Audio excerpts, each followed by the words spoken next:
तो last class में question number 13 तक अपना हो चुका है। तो आज का क्लास में स्टार्ट करते हैं क्वेश्चन नंबर 14 से। तो क्वेश्चन नंबर 14 में अपने को क्या दिया हुआ है? The fourth term of a GP is the square of its second term and the first term is three minus three, determine it seven term. तो गिवन कंडीशंस मेरे पास क्या क्या है? गिवन कंडीशन मेरे पास क्या है? फर्स्ट टर्म बोले तो ए का वैल्यू कितना दिया हुआ है? -3। Fourth term of a GP, तो मतलब A4 इज इक्वल टू, ठीक है, fourth term of a GP is the square of it second term. तो सेकेंड टर्म का क्या है? स्क्वायर। अपने को क्या निकालना है? सेवेंथ टर्म निकालना है। क्लियर ये चीज? तो ये निकालने के लिए अपने को कौन सा वैल्यू चाहिएगा? ए और आर का वैल्यू चाहिएगा। ठीक है, ए का वैल्यू तो चलो दिया हुआ, आर का वैल्यू चाहिएगा। तो A4 की जगह अपन क्या लिख सकते हैं? AR⁻³ चलेगा। nth टर्म का फॉर्मूला क्या होता है? AR⁻n-1। ठीक है, A2 की जगह AR, तो AR⁻³ equal to A² R²। तो ये कैंसिल आउट हो गया, R² R कैंसिल आउट हो गया। तो R इक्वल टू क्या आ रहा मेरे पास? A। तो बेसिकली R का वैल्यू भी क्या हो गया मेरे पास? A का वैल्यू -3 था, तो R का वैल्यू भी हो गया -3। मेरे को क्या चाहिए? सेवेंथ टर्म निकालना है। तो AR⁻6, तो A का वैल्यू हो गया -3, R का वैल्यू भी हो गया अगेन -3। तो बेसिकली -3⁻7 मेरे को निकालना है। ठीक है, 3⁻4 हो गया 81, 5 हो गया 243, 9 और 3, 9 3 27, 3 2 6, 2187। तो -2187, तो हमारा सेवेंथ टर्म क्या आ जाएगा? 2187। कोई दिक्कत इसमें किसी को? क्लियर है सबका?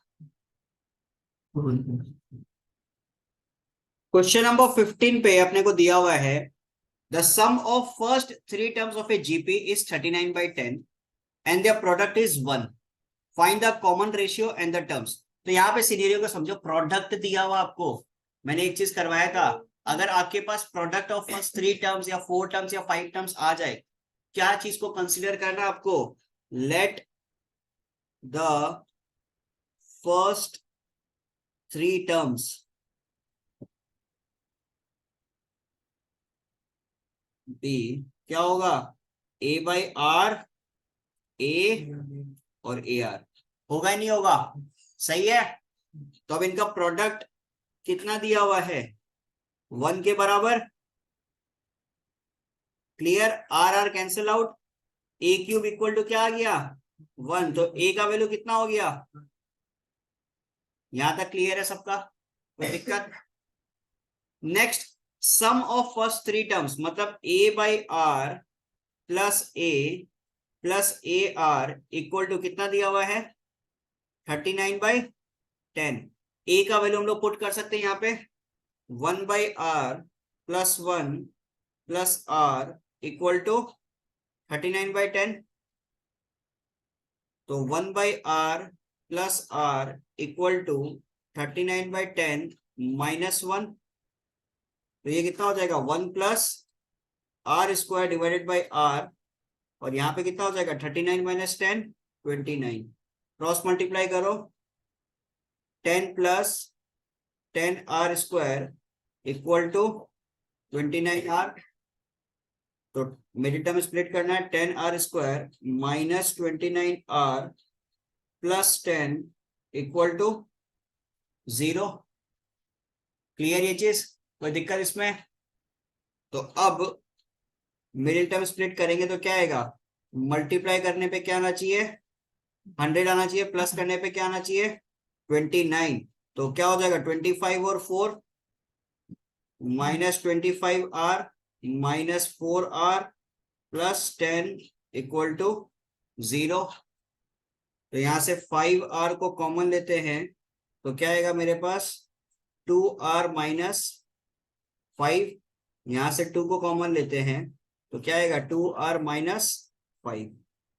ठीक है, तो आया मेरे पास 5r-2 और 2r-5। तो r का वैल्यू मेरे पास क्या आ रहा है, एक हो गया 2/5 और एक हो गया 5/2। ये अभी तक मेरे पास क्या आया, r का वैल्यू। ये बात समझ में आ रहा है, क्लियर है। आपके पास a का वैल्यू ऑलरेडी कितना था, 1। r का मेरे पास 2 वैल्यू आ गया। आपको क्या चाहिए था, 3 टर्म्स चाहिए था। तो 3 टर्म्स अपन ने क्या कंसीडर किया था, a/r, a और ar। तो यहाँ पे अपने को अब सीरीज निकालना है। When r equal to 2/5, a equal to 1। ठीक है, तो इस केस में क्या हो जाएगा सीरीज हमारे पास, a/r कितना हो जाएगा, 1/2/5। फिर इसके बाद में a का वैल्यू कितना है, 1। और फिर उसके बाद में क्या है, ar, तो 1 × 2/5। तो बेसिकली मेरे पास सीरीज क्या आ रहा है, 5/2, 1 और 2/5। ठीक है, दूसरा केस होगा when r equal to 5/2, a equal to 1। ठीक है, तो अब इस केस में क्या होगा, 1/5/2, 1, फिर 1 × 5/2। ठीक है, तो सीरीज मेरे पास आ रहा है 2/5, 1 और 5/2। So this will be the required answer. Clear है सबका, कोई इशू इसके अंदर? ठीक है,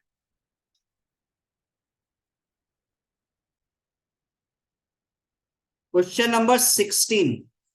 3 numbers are in AP and their sum is 15. If 1, 4, 9 and if 1, 4 and 19 are added to this number, the resulting numbers are in GP. Find the numbers. तो सबसे पहले यहाँ पे चीज को समझना, आपको जो 3 नंबर दिया हुआ है किसमें दिया हुआ है, एपी में दिया हुआ है, और उनका क्या दिया हुआ है, सम दिया हुआ है। तो आपको जो टर्म्स है ना वो भी कुछ अच्छे तरीके से कंसीडर करना है। ऐसा नहीं कि हम लोगों को एपी बोला तो हम लोगों ने a+d, a+2d इस तरीके से कंसीडर कर लिया। मेक श्योर करो कि आपके लिए सम जो है वो इजी हो जाए। जैसे कि अभी हम लोगों ने क्वेश्चन किया था जीपी का, 3 टर्म्स ऐसा कंसीडर किया था जहां पे वो आर कैंसिल आउट हो गया था, ए का वैल्यू निकल गया था। उसी तरीके से यहाँ पे सम के लिए अपन 3 टर्म कुछ इस तरीके से कंसीडर करेंगे। देखो, let the 3 terms be a-d, a and a+d। ठीक है, ये तीनों टर्म्स किसमें, अब एपी में। अब इनका सम क्या दिया हुआ है, 15 के बराबर प्लस, ठीक है, तो डी डी कैंसिल आउट हो गया। 3a इक्वल टू 15, a का वैल्यू मेरे पास कितना आ गया, 5। क्लियर ये चीज। अब सवाल में क्या लिखा हुआ है, if 1, 4 and 19 are added to these numbers respectively, the resulting numbers are in GP। Clear ये चीज। तो सबसे पहले तो इन नंबर्स पे यहाँ पे पुट कर दो, 5 पुट कर दो, 5 - d, 5 एंड क्या बन गया, 5+d। सही है। अब इन नंबर्स पे हम लोग क्या ऐड कर देंगे, 1, 4 और 19। तो 5 - d +1, ठीक है, फिर 5+4, फिर 5+d +19। ठीक है, तो इसको थोड़ा सा सॉल्व कर लो। 5+1 हो गया 6, 6 - d, 5+4 हो गया 9 और 19+5 हो गया 24। अब ये तीनों नंबर्स किस में आ चुके हैं, आर इन जीपी। हम लोगों ने एक चीज पढ़ के रखा है, if 3 numbers are in GP, मान लो कि अगर आपके पास ए बी सी ये तीनों अगर जीपी में है, तो क्या लिख सकते हैं, b/a equal to c/b, basically b² equal to लिख सकते हैं। तो यहां पे भी अपन क्या लिख सकते हैं, 9 का square equal to 6 - d into 24+d, चलेगा। तो 9 का स्क्वायर कितना हो गया, 81, 24 इंटू 6 कितना हो जाएगा, 144 प्लस 6d माइनस 24d और माइनस d²। ठीक है, सबको एक तरफ ले आओ, d², 6d - 24d होता है, माइनस 18d प्लस 18d हो जाएगा और इधर 144 माइनस 81 कितना हो जाएगा, 144 माइनस 81 तो 63 हो गया, माइनस 63। क्लियर ये चीज, चलेगा। अब मिडिल टर्म स्प्लिट कर दो, तो यहाँ पे क्या हो जाएगा, d square plus 21d minus 3d minus 63 equal to 0। तो d कॉमन लिया, d प्लस 21 माइनस 3 कॉमन लिया, d प्लस, ठीक है। तो d minus 3 d plus 21 equal to 0। तो d का मेरे पास दो वैल्यू आ रहा है, एक वैल्यू हो गया 3 और दूसरा वैल्यू हो गया माइनस 21। बोलो यहां तक कोई इश्यू किसी को भी, क्लियर है सबका। अब मेरे पास a का वैल्यू भी आ चुका है और d का वैल्यू भी आ चुका है, तो 3 टर्म्स हम निकाल सकते हैं। व्हेन d इक्वल टू 3 और a का वैल्यू कितना था, 5, ठीक है। तो सिनेरियो क्या था मेरे पास, a माइनस डी, a और a प्लस डी, तो इस पर पुट कर दो, कितना हो जाएगा, 5 माइनस 3, 5 और 5 plus 3, so it will be 2, 5 and 8। दूसरा सिनेरियो मेरे पास है, when d equal to minus 21, a equal to 5। तो इस केस में क्या हो जाएगा, 5 माइनस माइनस 21 फिर 5 और उसके बाद में 5 प्लस माइनस 21, ठीक है। तो 26, 5 और ये कितना हो जाएगा, 5 माइनस 21 माइनस 16। क्लियर ये चीज, कोई दिक्कत इसके अंदर। तो ये हो गया हमारा क्वेश्चन नंबर 16, ठीक है। तो क्वेश्चन नंबर 17 में अपने को दिया हुआ है A B c are in GP, then prove that a cube B cube C cube are also in GP, ठीक है। तो A B C in GP में दिया हुआ है, तो हम लोग लिख सकते हैं बी स्क्वायर इक्वल टू ए सी, चलेगा ये, मान लो इक्वेशन 1। अब अपने को प्रूफ क्या करना है, ए क्यूब बी क्यूब और सी क्यूब इन जीपी, ठीक है। तो कैसे प्रूफ कर सकते हैं, बी क्यूब का whole square should be equal to a cube C cube, ये होगा तभी प्रूफ होगा ना, आया ना। तो इसमें अपन क्या करेंगे, एलएचएस सॉल्व करते हैं, ठीक है। एलएचएस में क्या दिया हुआ है, बी क्यूब होल स्क्वायर, तो basically b to the power 6 लिख दे हम, चलेगा। तो इसको हम ऐसे लिख सकते हैं, बी टू द पावर 2 और बी स्क्वायर की जगह हम लिख देगा क्या, ए सी। तो क्या आ गया, A cube C cube equal to R H S, therefore A cube B cube C cube are in GP and स्पूल। कोई दिक्कत इसमें किसी को, क्लियर है सबका, चलेगा। तो नेक्स्ट प्रूफ करना है A square plus B square A B plus B C B square plus C square, ये अपन का किसमें है, जीपी में, ठीक है। तो इसके लिए भी अगेन क्या करना पड़ेगा, A B plus B C का whole square should be equal to A square plus B square और बी स्क्वायर प्लस इसके बराबर, ठीक है। तो यहाँ पे देखो, अगर अपन एलएचएस को पहले लेते हैं, ठीक है, A B plus B C का होल स्क्वायर, तो इसमें से अपन बी स्क्वायर को कॉमन ले सकते हैं, चलेगा। Sorry not b square, b को, हाँ ठीक है ठीक है, बी स्क्वायर लिख सकते हैं, कोई इशू नहीं। हाँ बी स्क्वायर ए प्लस सी का होल स्क्वायर लिख सकते हैं। अब ये बी स्क्वायर की जगह क्या लिख सकते हैं अपन, ए सी, चलेगा। कहां से आया, फ्रॉम इक्वेशन 1। ठीक है, अब आरएचएस को थोड़ा सा देखो।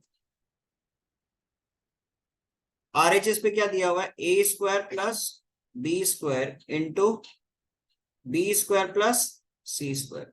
अब आरएचएस में जो बी स्क्वायर है उसके जगह हम क्या लिख सकते हैं, ए सी लिख सकते हैं। ठीक है, अब पहला वाले में से ए कॉमन ले लिया तो ए प्लस सी बचा, दूसरा वाला में से सी कॉमन ले लिया तो ए प्लस सी बचा।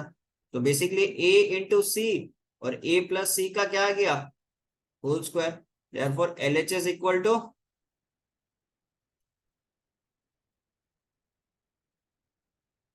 कोई इशू किसी को, क्लियर है सबका?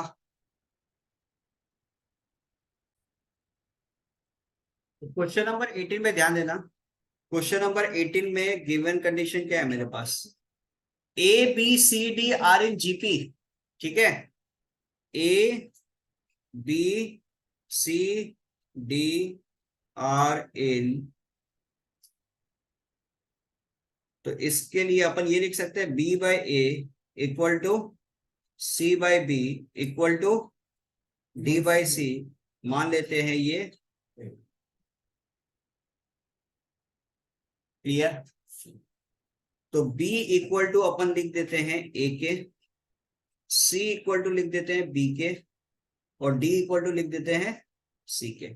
अब कोशिश करो कि a की टर्म में कन्वर्ट कर दो। ठीक है ना, तो ये जो c इक्वल टू b के है इसके जगह हम लोग क्या लिख सकते हैं, ये b की जगह क्या लिख सकते हैं,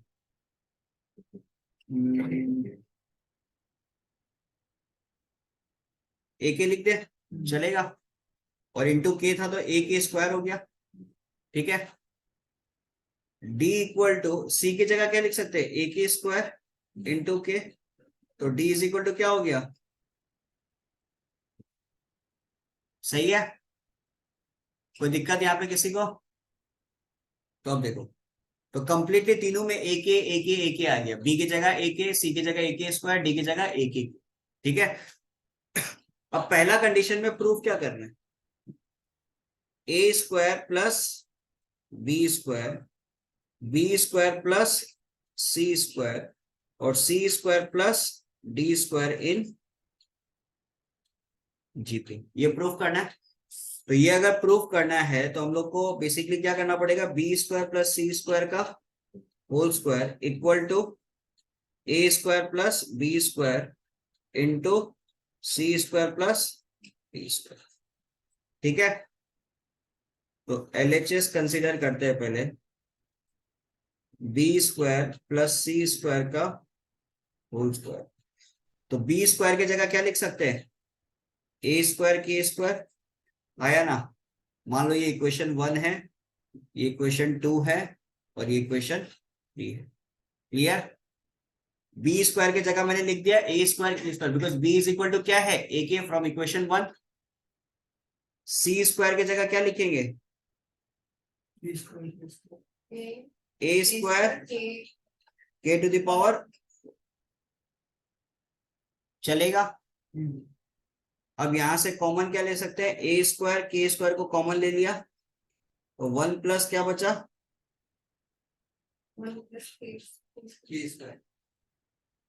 क्लियर ये चीज। तो इनको चाहो तो ऐसे अलग से भी लिख सकते हो, कोई इश्यू नहीं है, ए स्क्वायर के स्क्वायर का होल स्क्वायर और 1 प्लस के स्क्वायर का। तो ये आ गया मेरा एलएचएस। ठीक है, राइट हैंड साइड पे मेरे पास क्या है, A square plus B square और C square plus D square. ठीक है, तो ए की जगह अपन अगेन क्या लिखेंगे, अच्छा ए की जगह तो ए ही रहेगा, बी की जगह क्या लिखेंगे, बी की जगह लिखेंगे ए के, तो it will be A square A square. ठीक है, सी की जगह क्या लिखेंगे, ए स्क्वायर के टू द पावर 4, डी की जगह क्या लिखेंगे, ए स्क्वायर के टू द पावर 6। चलेगा क्या, कोई दिक्कत? बी सी डी सब दिया हुआ है। ठीक है, अब इधर से पहला वाला जो टर्म है इससे ए स्क्वायर कॉमन ले लिया तो बचा क्या मेरे पास 1 प्लस ए स्क्वायर। दूसरा वाला से क्या कॉमन ले सकते हैं अपन, ए स्क्वायर के टू द पावर 4 को कॉमन ले सकते हैं, ठीक है। तो मेरे पास क्या बचेगा, 1 प्लस के स्क्वायर। तो बेसिकली ये क्या हो गया, ए to the power 4 k to the power 4 1 plus k square का होल स्क्वायर। यहाँ पे भी यही सेम सिनेरियो है यानी ए स्क्वायर के स्क्वायर का होल स्क्वायर था, तो basically a to the power 4 sorry a to the power 4 और के टू द पावर 4 यही है। तो ये प्रूफ हो गया एलएचएस और आरएचएस दोनों बराबर है। कोई इशू इसके अंदर? मेन सिनेरियो देखो एकदम सिंपल सा चीज था, इस चीज को आप ढंग से कर लो, सारा चीज ऑटोमेटिकली सॉल्व हो जाएगा। मैंने क्या किया, सबको एक ही टर्म में कन्वर्ट कर दिया। b इज इक्वल टू ए के था, c इक्वल टू बी के था, d इज इक्वल टू सी के था, ये सबको ए के टर्म्स में कन्वर्ट कर लिया। तो जब एक ही टर्म में कन्वर्ट हो जाएगा तो आपका आसानी से सॉल्व हो जाएगा, कहीं पे भी आपको इश्यू नहीं आएगा। क्लियर ये चीज? तो दिक्कत क्यों बोल रहे हैं? तो 18 का सेकेंड पार्ट में क्या दिया हुआ अपने को क्वेश्चन, प्रूफ करना है b माइनस सी का whole square plus c minus A का whole square plus d minus B का whole square equal to a minus D का होल स्क्वायर, ठीक है। और गिवन क्या क्या था, ए बी सी डी जो जीपी में था उससे अपने पास इंफॉर्मेशन क्या क्या था, B by A equal to C by B equal to T by C equal to K. तो b इक्वल टू क्या था, ए के, c इक्वल टू बी के, d इक्वल टू सी के। तो d इक्वल टू क्या हो जाएगा, बी के स्क्वायर और ए के क्यूब, ठीक है। और c इज इक्वल टू क्या हो जाएगा, ए के स्क्वायर। तीनों का तीनों ए के टर्म्स में कन्वर्ट हो चुका है, ठीक है। अब एलएचएस पार्ट को अगर सॉल्व करते हैं, सबसे पहले क्या करो, इन सबको ब्रेक कर दो, ए माइनस बी का होल स्क्वायर जो है फॉर्मूला उसमें ब्रेक कर दो, ठीक है। तो क्या आ जाएगा मेरे पास, B square plus C square minus 2bc, C square plus A square minus 2ac, D square plus B square minus 2bd, ठीक है। अब बी स्क्वायर 2 बार है तो 2b स्क्वायर लिख दो, सी स्क्वायर 2 बार है तो 2c स्क्वायर लिख दो, फिर A square plus D square minus 2 common, AC plus BC plus BD, correct है। अब B की जगह हम लोग क्या लिख सकते हैं, ए के लिख सकते हैं, तो क्या हो जाएगा ए स्क्वायर के स्क्वायर। C की जगह क्या लिख सकते हैं, ए के स्क्वायर, तो it will be A square के to the power 4 plus A square जैसा वैसा रहेगा। D की जगह क्या लिख सकते हैं, ए के टू द पावर 3, तो ए स्क्वायर के टू द पावर 6, ठीक है, -2 a इंटू सी, तो c की जगह अपन लिख सकते हैं ए के क्यूब, तो ए स्क्वायर के क्यूब लिख सकते हैं, सॉरी ए सी है ना, ए स्क्वायर के स्क्वायर लिख सकते हैं, प्लस बी सी की जगह क्या लिख सकते हैं, बी है ए के और सी है हमारे पास ए के स्क्वायर, तो ये हो जाएगा ए स्क्वायर के टू द पावर 3, BD की जगह क्या हो जाएगा, ए स्क्वायर के टू द पावर 4। बोलो यहां तक चलेगा, कोई दिक्कत किसी को? नेक्स्ट, इन सब को ब्रेक कर दो, 2a स्क्वायर के स्क्वायर प्लस 2a स्क्वायर के to the power 4 plus A square के to the power 6 minus 2a square के स्क्वायर माइनस 2a स्क्वायर के to the power 3 minus 2a square के टू द पावर 4। अब यहाँ पे क्या कैंसिल आउट हो रहा है, 2a स्क्वायर के स्क्वायर कैंसिल आउट हो गया, ए स्क्वायर के to the power 4 A square के to the power 4 cancel out हो गया। मेरे पास क्या बचा, ये 3 A square plus A square के to the power 6 minus 2 A square के टू द पावर 3। तो यहां से ए स्क्वायर को कॉमन ले लो, क्या बचेगा, 1 plus k to the power 6 minus 2 k cube. Clear ये चीज? तो ये आ गया मेरे पास LHS। अब RHS पे क्या दिया हुआ है, a माइनस डी का होल स्क्वायर, ए माइनस डी का होल स्क्वायर। तो ए की जगह अपन पुट करेंगे, ए की जगह सॉरी ए ही रहेगा, डी की जगह अपन पुट करेंगे ए के क्यूब। ठीक है, तो यहां से ए कॉमन लेंगे तो मेरे पास क्या बचेगा, 1 माइनस के क्यूब होल स्क्वायर। तो ए स्क्वायर का अपन बाहर निकाल सकते हैं, 1 माइनस के क्यूब का होल स्क्वायर। तो इस पोर्शन पे क्या लगा देंगे, ए माइनस बी का होल स्क्वायर। तो ए square 1 square plus k to the power 3 का whole square minus 2 k cube. तो अल्टीमेटली मेरे पास क्या आ जाएगा, a square 1 plus k to the power 6 minus 2 k cube. Therefore LHS equal to and proved. Clear ये चीज, कोई इशू इसके अंदर?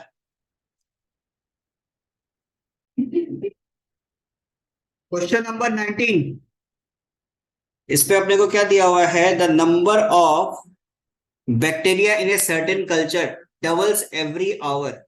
ठीक है, if there were 30 bacteria present in the culture originally, how many bacteria will be present at the end of second hour, fourth hour and nth hour. तो यहाँ पे चीज को समझना, इनिशियली आपके पास कितना दिया हुआ है, 30 बैक्टीरिया, मतलब ए का वैल्यू गिवन कंडीशन के हिसाब से ए का वैल्यू कितना हो गया 30, डबल्स एवरी आवर, मतलब बार बार क्या हो रहा है, डबल हो रहा है। तो आर का वैल्यू क्या हो जाएगा 2। क्लियर, अब यहाँ पे चीज को समझना, अगर मेरे पास कुछ ऐसा सिचुएशन है, इनिशियली कितना था 30, ठीक है, तो फर्स्ट आवर में कितना होगा, ठीक है, सेकेंड आवर में कितना होगा, थर्ड आवर में कितना होगा, फोर्थ आवर में कितना होगा। बेसिकली अगर हम लोग फर्स्ट आवर का बात करें तो ये क्या हो गया, A1 second term, sorry A2, A1 तो ये है, फिर third term, fourth term, fifth term. सवाल क्या पूछा तुमको, फोर्थ आवर में, समझ में आ रहा है, फोर्थ आवर में कितना नंबर ऑफ बैक्टीरिया होगा। ठीक है, तो फोर्थ आवर में पूछा तो बेसिकली हम लोग को क्या निकालना पड़ेगा, A5 आया ना, बिकॉज इनिशियली आपके पास कितना था 30, तो यहां से लेके यहां तक हम लोग क्या, तो ये फर्स्ट आवर हुआ ना, आया ना। तो A5 अगर आपको निकालना तो क्या हो जाएगा, AR to the power 4, a का वैल्यू कितना है 30, आर का वैल्यू 2, 2 टू द पावर 4, तो 30 into 16, so it will B 480। कोई दिक्कत? अच्छा, मैंने फोर्थ आवर पहले निकाल दिया, ठीक है। फिर अपने पास है सेकेंड आवर का, ठीक है, तो सेकेंड आवर के लिए हम लोग को क्या निकालना पड़ेगा, A3।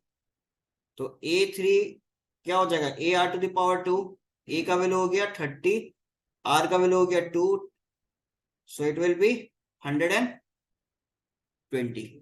क्लियर?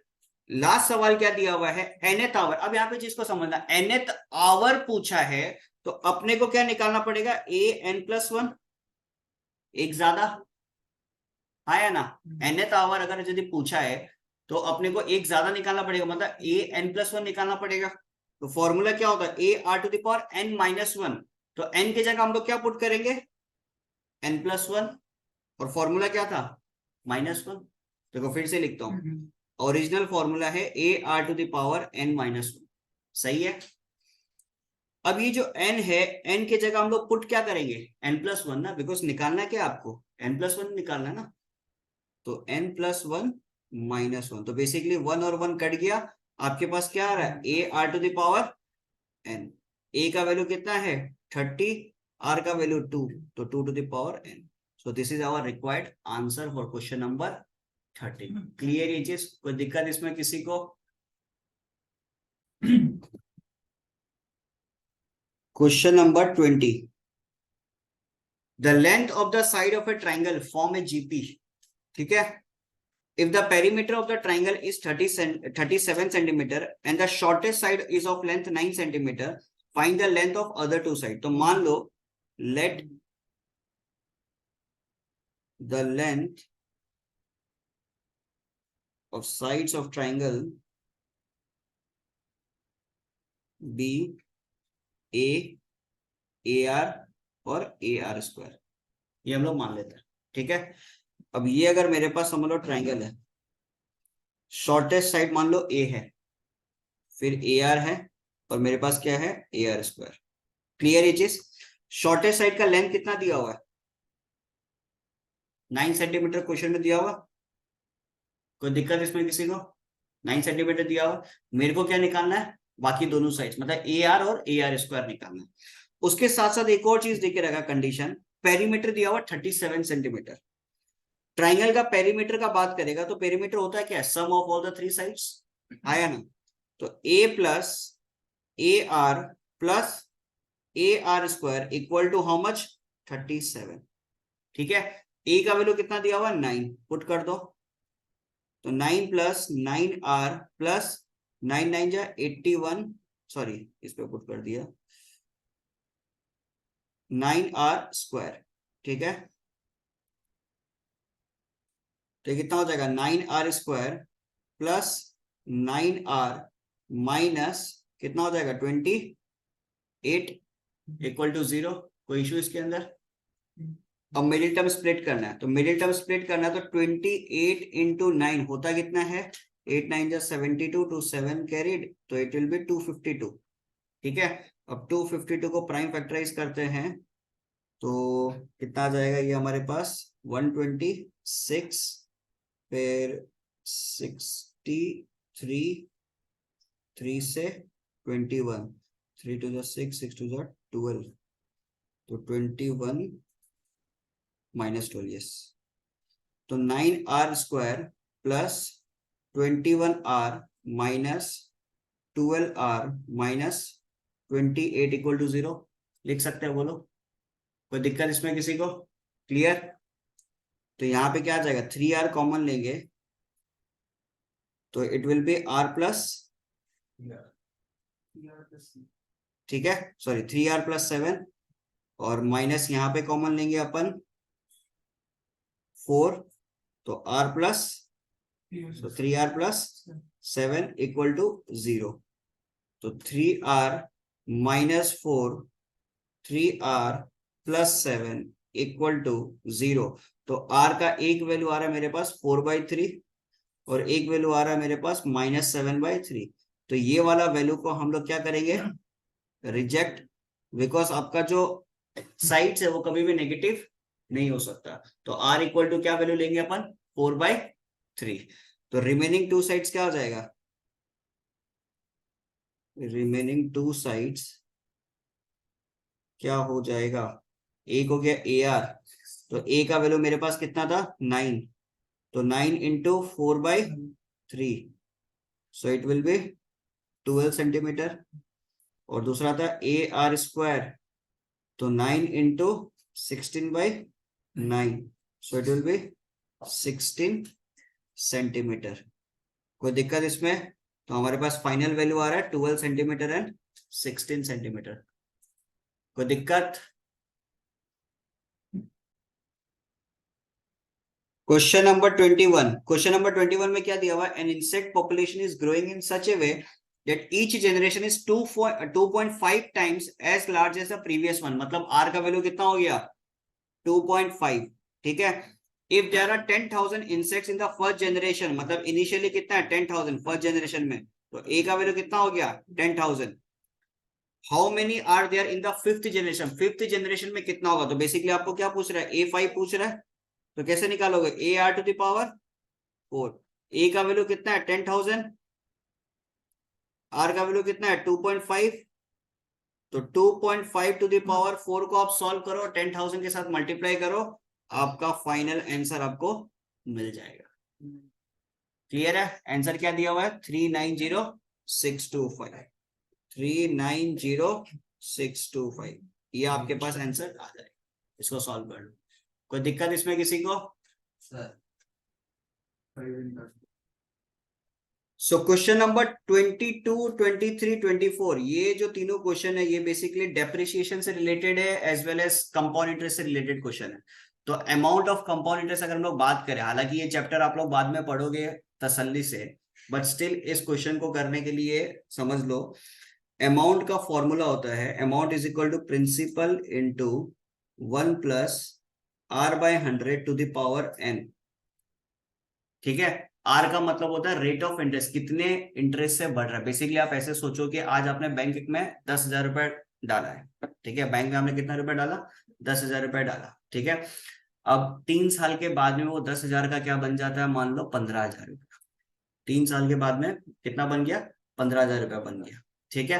अब वो जो 15,000 रुपया बना है, 10 का बन गया 15, तो बीच का जो 5,000 है वो क्या है, that is nothing but the interest. वो क्या है आपका, इंटरेस्ट, है ना।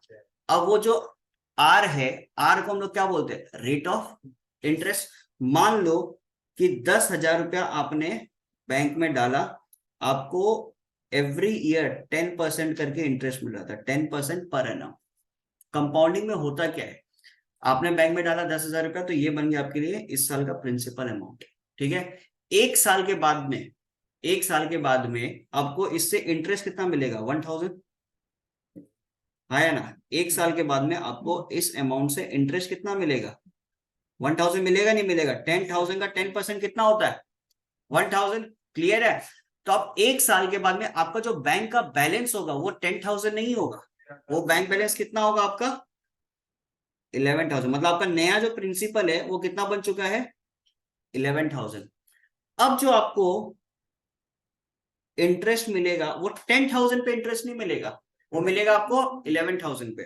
तो अगेन इंटरेस्ट कितना हो गया, 1100। तो अब आपका 2 साल के अंदर बैंक का बैलेंस कितना बन गया, 11,000 प्लस 1100, इट विल बी 12,100। ये आपका बैंक का बैलेंस बन गया। अब अगेन इस पे 10%। तो इस तरीके से आपका चलते जाएगा, इस तरीके से जो आपका इंटरेस्ट है वो ऐड होते जाएगा। तो यही सिमिलर सिचुएशन हम लोग का पॉपुलेशन में भी काम आता है, यही सिमिलर सिचुएशन डेप्रिसिएशन में भी काम। डेप्रिसिएशन में क्या होता है, वैल्यू रिड्यूस होते जाता है, उसमें क्या होता है, वैल्यू आपका रिड्यूस होते जाता है, क्लियर। अब इतना अगर यदि मैं दे दो 10 साल के लिए निकालो, तो बैठ के एक एक करके हम लोग तो निकालने वाले नहीं है ना ऐसे। तो उसके लिए हम लोग के पास सिंप्लीफाइड क्या है, फॉर्मूला है। पी का मतलब क्या होता है, ये आज का बात कर रहा है, आज का वैल्यू क्या है पॉपुलेशन के रेस्पेक्ट में, आज का पॉपुलेशन क्या है। आर का मतलब हो गया, अगर हम लोग पॉपुलेशन के रेस्पेक्ट में बात करें तो मान लो कि एवरी ईयर कोई पर्टिकुलर जगह का 10% से पॉपुलेशन इंक्रीज हो रहा है, तो आर का वैल्यू कितना हो जाएगा, 10%। आपको बोला है कि आप 5 साल के बाद का पॉपुलेशन बताओ, तो एन का वैल्यू कितना हो जाएगा, 5। पैसे के मामले में अगर हम लोग बात करें कि आज आपने बैंक में रखे कितने, 10,000 रुपए, तो प्रिंसिपल आपके लिए क्या हो जाएगा, 10,000। बैंक वाले आपको दे रहे 10% इंटरेस्ट, तो आर का वैल्यू कितना हो जाएगा, 10%। आपने पैसे को बैंक में रखा 5 साल के लिए, तो एन का वैल्यू कितना हो जाएगा, 5 साल। तो डिपेंडिंग ऑन द सिचुएशन आपको फॉर्मूला का यूज करना है, क्लियर ये चीज, कोई दिक्कत इसके अंदर। तो बाकी जो ये चैप्टर है ये हम लोग विस्तार में पढ़ेंगे जब हम लोग का compound interest and annuity chapter start हो जाएगा। अभी एट प्रेजेंट ये 3 क्वेश्चन करने के लिए कॉन्सेप्ट लगा लो, ये 3 क्वेश्चन आपका सॉल्व हो जाएगा, ठीक है। तो यहाँ पे सिचुएशन क्या दिया था, population of a country is 114 million at present. आज के डेट पे कितना है, 114 मिलियन, ठीक है। तो मैं पी का वैल्यू लिखता हूं 114 मिलियन, ठीक है। If the population is growing at the rate of 10% per year, तो आर का वैल्यू कितना हो गया, 10%। Then what will be the population of the country in 5 years. आज के डेट पे 114 मिलियन है, 5 साल में कितना हो जाएगा, तो समझना इस चीज को, not after 5 years. What will be the population of the country in 5 years. तो इस केस में एन का वैल्यू कितना होगा, 4। आया बात समझ में, बिकॉज आज का तो देख ही रखा है ना 114, तो इन 5 ईयर्स कितना हो जाएगा। अगर मैं क्वेश्चन पूछता कि what will the population after 5 years, तो एन का वैल्यू हो जाता मेरा 5। पूछा what will the population of the country in 5 years, तो एन का वैल्यू कितना हो जाएगा, 4। तो अब यहां पे हम लोग निकालते हैं, amount is equal to principal 1 plus r by 100 to the power n. तो पी की जगह क्या लिखेंगे, 114 मिलियन को एक बार मत लिखो, 1 प्लस आर की जगह क्या लिखेंगे, 10, एन की जगह 4। तो कितना हो जाएगा, 114, ये आ जाएगा 1.1 टू द पावर 4। तो 1.1 टू द पावर 4 इंटू 114 अगर यदि हम लोग करते हैं तो हमारे पास लगभग वैल्यू आएगा, मैंने कैलकुलेटर से कैलकुलेट किया है, तो लगभग हमारे पास वैल्यू आएगा 166.91 मिलियन। ये आप चेक कर सकते हो, ठीक है, कोई इशू इसके अंदर? Clear? Question number 23, a manufacturer reckons that the value of a machine which cost him 56,200 will depreciate each year by 20%. Find the estimated value at the end of 3 years. यहाँ पे सिनेरियो, यहाँ पे depreciation का है। Clear है? आज मैंने अगर एक स्कूटर खरीदा, उसका वैल्यू 1,00,000 रुपए, 5 साल तक उस स्कूटर को मैं चला लो, 1,00,000 रुपए रहेगा क्या? अंटिल ऑर्नेस में शाहरुख खान हूँ। बिकॉज वहां पे क्या लग जाएगा? ब्रांड वैल्यू, वो ज्यादा रेट में बिकेगा। क्लियर है? लेकिन मैं शाहरुख खान तो हूं नहीं, तो 1,00,000 का जो स्कूटर है वो ऑब्वियसली कम प्राइस में बिकेगा, है या ना? तो यहाँ पे सिनेरियो किस चीज का दिया हुआ है? एक मशीन का दिया हुआ है। ठीक है, तो मशीन जो है उसका इनिशियल कॉस्ट कितना था? 56,200। क्लियर? अब ईच ईयर वो कितने से डेप्रिशिएट हो रहा है? 20% से उसका वैल्यू जो हो रहा है वो डिक्रीज होते जा रहा है। अब 3 साल के बाद में उसका वैल्यू होगा क्या? Find the estimated value eight the end of 3 years. तो यहाँ पे अगर हम लोग इस तरीके से लिखते हैं A इक्वल टू P, अब यहाँ पे प्लस नहीं होगा, यहाँ पे क्या होगा? माइनस, बिकॉज वैल्यू क्या हो रहा है? डिक्रीज हो रहा है। ठीक है, तो इनिशियल वैल्यू अपने को कितना दिया हुआ? 56,200, 1 माइनस 20/100। अब यहाँ पे देखना, find the estimated value eight the end of 3 years. 3 years complete करने के बाद में, तो एन का वैल्यू क्या होगा? 3। तो 56,200 1 माइनस ये 20/100 करोगे तो कितना देगा? 0.8। सो 0.8 टू द पावर 3। तो अगेन ये 0.8 टू द पावर 3 को आप क्या करो? कैलकुलेट कर लेना। कैलकुलेट करने पे आपके पास वैल्यू आएगा 28,774.4। सो आफ्टर 3 इयर्स मेरा वैल्यू कितना होगा? 28,774.4। क्लियर ये चीज? कोई दिक्कत इसमें? सिमिलर टाइप का क्वेश्चन है क्वेश्चन नंबर 24। यहां पे दिया हुआ है, Priyanka invested ₹1,300 in an account that pays 4% interest compounded annually, assuming no deposit और विड्रॉल्स आर मेड। मतलब वो कुछ भी विड्रॉल और कुछ भी डिपॉजिट उसके बाद में नहीं किया। Find how much money she would have in the account 6 years after her initial investment. 6 साल के बाद वो पैसा कितना बन जाएगा वो मेरे को बताना। ठीक है, तो A equal to P 1 plus R/100 to the power n। तो पैसा कितना डाला वो? 1,300। कितने रेट ऑफ इंटरेस्ट पे? 4% to the power n। n का वैल्यू कितना? 6, बिकॉज 6 साल के बाद में वो पैसा विड्रॉ करेगी। So it will be 1,300 into 1.04 to the power 6। अब इसको कैलकुलेट करेंगे, हालांकि इसको कैलकुलेशन नहीं किया हुआ आपके आंसर में भी, तो इसको यहाँ पे छोड़ दो। इनफैक्ट जब कंपाउंड इंटरेस्ट आएगा और इस टाइप का सवाल अगर आपके पास आ गया जहां पे पावर 5 से इंक्रीज हो जाए, 6 से इंक्रीज, मतलब 5, 6, 7 इतना बड़ा बड़ा पावर्स अगर आपके पास आ जाए, तो वहां पे आपको यूज करना पड़ेगा लॉगरिथम का। वहां पे आपको यूज करना पड़ेगा लॉगरिथम का। लॉगरिथम का यूज करोगे तब आपका सारा आंसर आ जाएगा। दूसरा चीज और बताता हूँ, हालांकि चैप्टर स्टार्ट हुआ नहीं है, कंपाउंड इंटरेस्ट के केस के अंदर जब आप वैल्यू लॉग से कैलकुलेट करते हो और जब आप वैल्यू कैलकुलेटर से कैलकुलेट करते हो, हमेशा there will be little bit difference, थोड़ा हल्का फुल्का डिफरेंस रहेगा। ठीक है, तो आज के लिए इतना ही। तो we have completed exercise 6.4। Next class में हम लोग स्टार्ट करेंगे exercise 6.5, that will be sum of terms, sum of n terms of GP and infinite GP. चलिए टाटा बाय बाय।